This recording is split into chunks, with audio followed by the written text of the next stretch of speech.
Okay guys, this is about the Right Stuff kit. This is a kit full of oral hygiene accessories that we give you when you get braces on. What's in this kit are a few different things. We have fluoride mouth rinse. You should use this daily, capful, rinse it out, spit it out, rinse with 30 seconds and spit it out. Keep your enamel strong under areas there. You use it after you brush. For brushing, in the kit you have a regular toothbrush and a travel toothbrush as well. The regular toothbrush with braces there, you are going to be brushing the surfaces of the braces, preferably in circles, as you normally would. Now remember, brushing too hard, you can't brush the braces off, so you're not going to damage the braces. So don't worry about going too gentle on it. What's important to know is the angle. So the next step after brushing the straight on, so the angle is like so, we need to get the gum line. So the space between the gum line and the brace is like a shelf. It holds food in there. And if you don't purposefully go for it, you're going to get some damage onto your enamel. So what you want to do is angle your brush. So instead of going straight on like this, we're going to angle it and we're going to push the bristles into the space between the braces and the gum line. And we're going to brush. We can do little circles, mini circles, and a little bit of horizontal movement and mini circles. If you have recession or sensitivity, be careful, make sure you're using a very sensitive toothbrush. This can also be done with electric toothbrushes exactly the same way. It's just the electric toothbrush is doing the rotational movement of the brush for you, but you would hold it at this angle if it is an electric toothbrush, and those are great too. Okay, so make sure you're pushing it in there enough to get the bristles in between that space. On the bottom, of course, the gum line's on the lower, so you would be angling it up. Okay, so you would be angling it underneath here, brushing it this way and making sure you get everything out from underneath those little hooks there. The last swipe would be the tips here, okay? And you can do that at the same time as you do the top surfaces, everything. So you're gonna do the top surfaces of your molars, right? And you're gonna do the top surfaces of your front incisors as well, top and bottom. I also recommend brushing your tongue just to keep everything fresh. Proxy brush.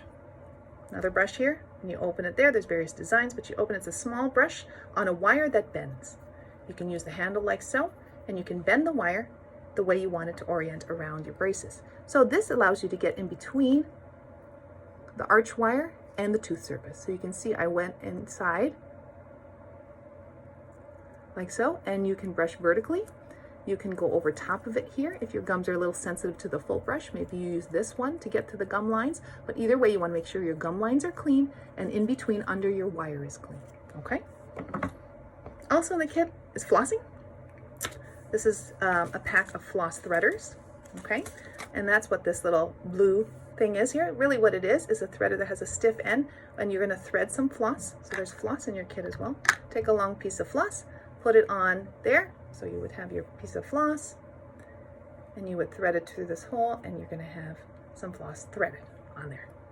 And you use this to get through under the wire, similar to the way you did with that proxy brush. Okay, so here you go.